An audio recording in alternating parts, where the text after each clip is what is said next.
Praise the Lord. യേശുവിൽ പ്രിയപ്പെട്ട സഹോദരങ്ങളെ, വചനശക്തി ശുശ്രൂഷയിലേക്ക് യേശുവിൻ്റെ നാമത്തിൽ നിങ്ങളെ സ്വാഗതം ചെയ്യുന്നു.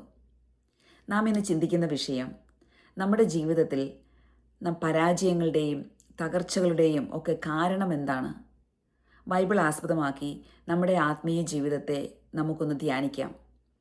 ജോഷുവയുടെ പുസ്തകം 7-ാം അധ്യായം അതിലെ 13-ാം വാക്യത്തിൽ ഇപ്രകാരം പറയുന്നുണ്ട്: നീ എഴുന്നേറ്റ് ജനത്തെ ശുദ്ധീകരിക്കുക, നാളത്തേക്ക് തങ്ങളെ തന്നെ ശുദ്ധീകരിക്കാൻ അവരോട് പറയുക.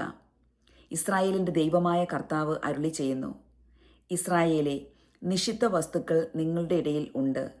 അത് എടുത്തു മാറ്റുന്നതുവരെ നിങ്ങളുടെ ശത്രുക്കളെ നേരിടാൻ നിങ്ങൾക്ക് സാധിക്കുകയില്ല.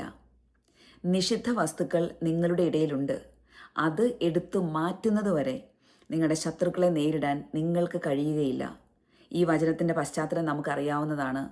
ഇസ്രായേൽ വലിയ ജെറീക്കോ നഗരം പിടിച്ചടക്കി. അതിനുശേഷം ചെറിയ പട്ടണമായ ആയി പട്ടണത്തിന് മുന്നിൽ അവർ തോറ്റുപോവുകയാണ്. ശത്രുക്കളെ നേരിടാനോ ആ പട്ടണം പിടിച്ചെടുക്കാനോ അവർക്ക് സാധിക്കുന്നില്ല. ഇത്രയും വലിയ പട്ടണമായ ജെറീക്കോ പിടിച്ചെടുത്തിയ ഇസ്രായേലിന് എന്തുകൊണ്ടാണ് ചെറിയ പട്ടണമായ ആയി പട്ടണത്തെ തോൽപ്പിക്കാൻ സാധിക്കാതെ വന്നത്? അതിൻ്റെ കാരണമാണ് നിഷിദ്ധ വസ്തുക്കൾ അവരുടെ ഇടയിലുണ്ട്.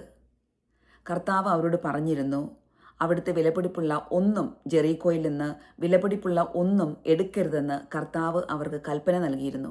നിഷിദ്ധ വസ്തുക്കൾ, വിലക്കപ്പെട്ടിരുന്ന വസ്തുക്കൾ, ഇസ്രായേലിൽ ഒരുവൻ ആഖാൻ അത് എടുക്കുകയും മറയ്ക്കുകയും ചെയ്തിരുന്നു. ഇതിനാലാണ് ആയി പട്ടണത്തെ തോൽപ്പിക്കാൻ ഇസ്രായേൽക്കാർക്ക് സാധിക്കാതെ വന്നത്. എൻ്റെ പ്രിയപ്പെട്ട സഹോദരങ്ങളെ, ഇന്ന് ഈ വചനം വായിക്കുമ്പോൾ ഇതെന്താണ് നമ്മളോട് വ്യക്തിപരമായി സംസാരിക്കുന്നത്? നാം എവിടെയാണ് അനുസരണക്കേട് കാണിക്കുന്നത്? കർത്താവ് വിലക്കിയിട്ടുള്ള പാപങ്ങൾ, കർത്താവ് വേണ്ട എന്ന് പറഞ്ഞിരിക്കുന്ന ബന്ധങ്ങൾ, ഉപേക്ഷിക്കാൻ ആവശ്യപ്പെടുന്ന ശീലങ്ങൾ നാം ഇന്നും നമ്മുടെ കയ്യിൽ മറച്ചു വെച്ചിട്ടുണ്ടോ? മറഞ്ഞിരിക്കുന്ന പാപങ്ങൾ നമ്മുടെ ജീവിതത്തിലുണ്ടോ? മറഞ്ഞിരിക്കുന്ന പാപങ്ങൾ അശുദ്ധി വിളിച്ചു വരുത്തുന്നു. മറഞ്ഞിരിക്കുന്ന പാപങ്ങൾ കർത്താവ് വിലക്കിയിട്ടും നാം വീണ്ടും അനുസരണക്കേടിലൂടെ കൂടെ കൊണ്ടു നടക്കുന്ന നമ്മുടെ പാപശീലങ്ങൾ, ചില ബന്ധങ്ങൾ, ഇവയെല്ലാം നമ്മുടെ ഉയർച്ചയ്ക്കും നമ്മളുടെ വിജയത്തിനും തടസ്സമാണ്.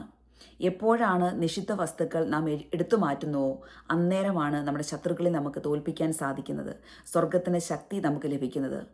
പാപം വെറുത്തുപേക്ഷിക്കുന്നതിലൂടെ സ്വർഗത്തിൻ്റെ ശക്തി, വിശുദ്ധി നമ്മളിലേക്ക് കടന്നു വരുന്നു.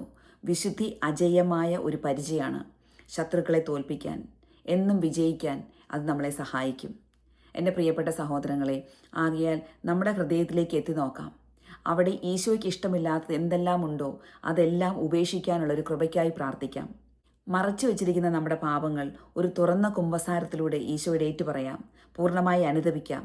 അങ്ങനെ വിശുദ്ധിയാൽ നിറയാം. പാപബോധവും പശ്ചാത്താപവും നമ്മളിലുണ്ടായി പരിശുദ്ധാത്മാവിനാൽ നിറയാം, ദൈവിക ശക്തിയാൽ നിറയാം. അപ്പോൾ നമ്മുടെ ശത്രുക്കളെ നേരിടാൻ കർത്താവ് തന്നെ നമ്മുടെ കൂടെ നിന്ന് നമുക്ക് വേണ്ടി യുദ്ധം ചെയ്യും. നമ്മുടെ ജീവിതത്തിലെ പരാജയങ്ങളും തകർച്ചകളും എല്ലാം യേശുവിൻ്റെ നാമത്തിൽ മാറിപ്പോകും. യേശുവിൻ്റെ വിശുദ്ധിയാലും യേശുവിൻ്റെ ശക്തിയാലും നാം അജയ്യരായി മാറും. ഈ ദൈവവചനം നമ്മുടെ ഹൃദയത്തെ ആഴത്തിൽ സ്പർശിക്കട്ടെ. ഈ വചനത്തിന് ശക്തിയാൽ നാം എല്ലാവരും നിറയട്ടെ. പാപത്തെ വെറുത്തുപേക്ഷിക്കാനുള്ള ഒരു കൃപയാൽ നാം എല്ലാവരും നിറയട്ടെ. ആമേൻ. എൻ്റെ പ്രിയപ്പെട്ട സഹോദരങ്ങളെ, ഈ പേജ് മറ്റുള്ളവരുമായി ഷെയർ ചെയ്ത് ദൈവവചന ശുശ്രൂഷയെ എല്ലാവരും സപ്പോർട്ട് ചെയ്യണമെന്ന് പ്രത്യേകമായി ഓർമ്മിപ്പിക്കുന്നു. ദൈവം നമ്മളെല്ലാവരെയും അനുഗ്രഹിക്കട്ടെ. ആമേൻ.